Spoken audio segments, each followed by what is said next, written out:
And then, with some overinflated sense of optimism in the face of all of this abject failure, I opted to do a test print of the entire assembly. Surround yourself with talented people and you will always have something interesting to talk about, and it's not a bad thing to live by, I say. Now this here is Hayden. He's a friend of mine. He's also a talented photographer and filmmaker, and he's actually a pretty good chef as well. But let's not blow his head up too much. Now imagine my surprise when I visited the studio the other day, and while standing behind his desk discussing whatever highbrow topic we were discussing, I noted the desktop wallpaper he had. "Where is that?" I said. "Puglia," he said. "Oh damn, it's Polignano Amare," I said in terrible Italian.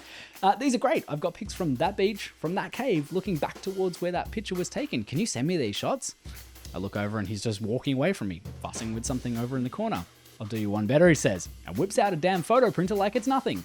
We print, we chat, we print some more, and then we say farewell, and I get on my bike and I ride home. And on that ride, I think to myself, can I 3D print some photo frames specifically for that size print? Only one way to find out. So I checked in on the likely places, Makerworld, printables, just to see what was out there in the way of frames. If the perfect thing existed, basically on the front page, I thought, I'll give it a go. And there were some decent looking ones there. Obviously there's a lot of talented people on there, but there was something nagging at me, just something pulling me from behind, just saying, just make it yourself. And I like the idea of being able to come up with something from scratch, and this little nugget was forming up in the old brain. Make it modular, make it interchangeable. Into Onshape I go. Now, what started out as a pretty straightforward thought process soon morphed and changed over time, especially when I got to figuring out the different magnetic mounts. Yeah, don't want to brag, but this thing does have magnets. The best place I figured to start was the frame, and that's pretty easy. Caliper me up some dimensions based on the physical copy of the photo and make a rectangle slightly bigger than it, with just a small border around it. Check.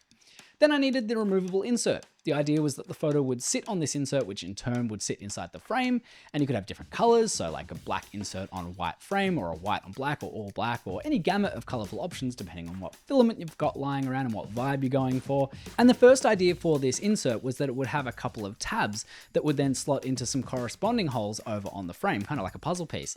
Did that work? Well, you'll have to wait and see. Spoiler alert, it did not.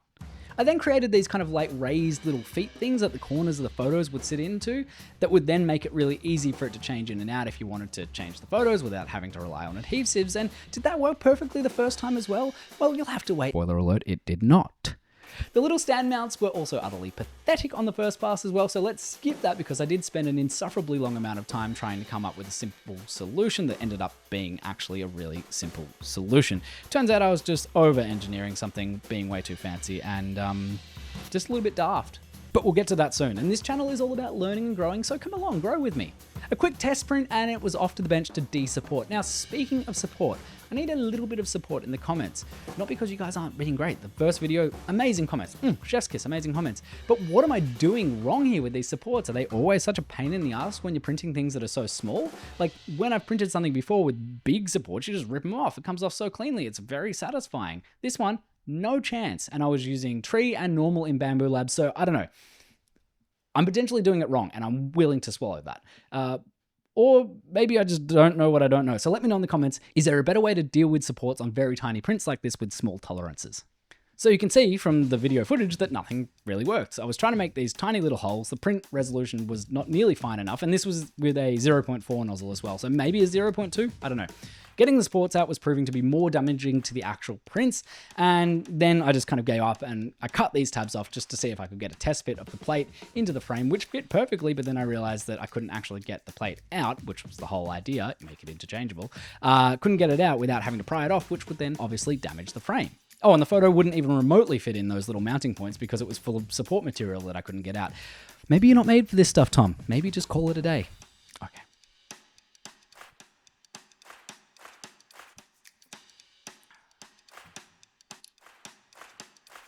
Nah, into Onshape I go.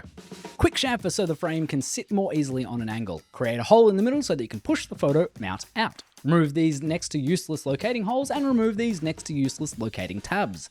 Now it's time to tackle the magnetic stand.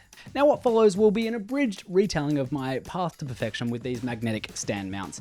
I tried to get way too fancy with the mechanics of it, especially given my very limited skill in CAD and limited knowledge of 3D printing. So I knew that the magnet housing that I wanted to make was going to be this kind of little hockey puck shape that attached the magnet mounted in the back of the frame.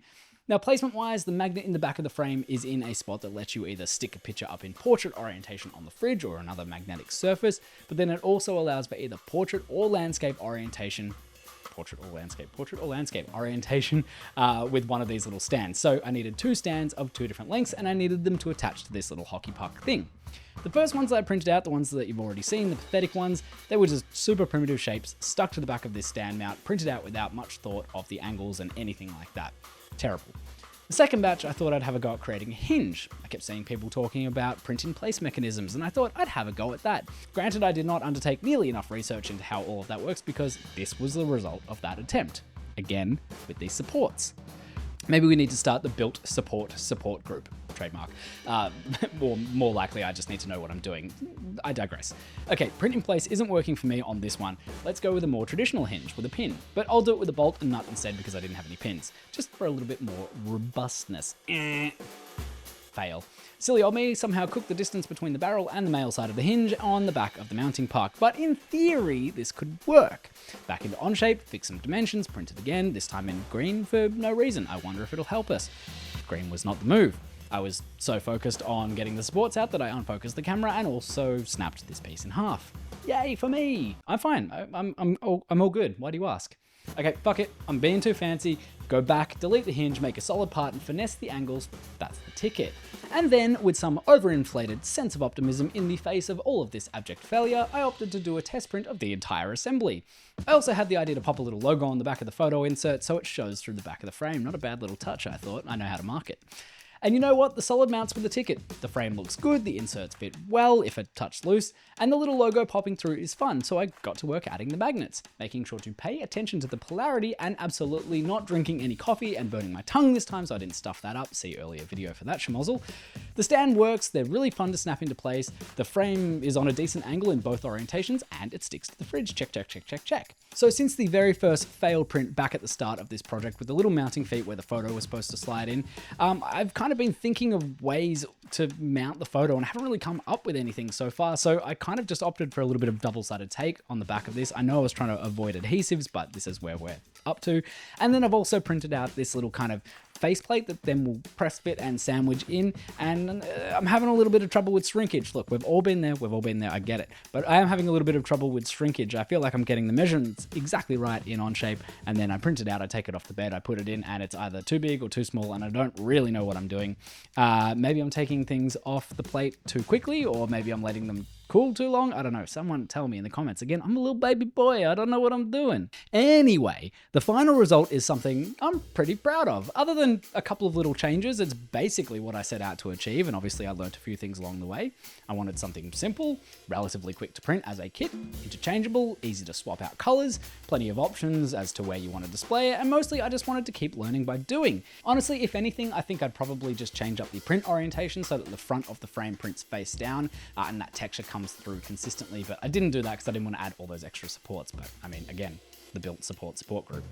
Now in this part of the video, you might be seeing some perfectly colorful textured frames that I went back and printed after I recorded this piece to camera. And if you're not, let's just use our imagination and kindly ask our editor to fix it in post. That all right? Like I said at the start, surround yourself with talented people and you'll always have something interesting to talk about. Oh, and if you want to support Hayden and like videos that make you want to lick the screen, go and check out Check Please here on YouTube. I'll link it below. This man knows his way around food content, so let's give him some love and make sure he keeps feeding me.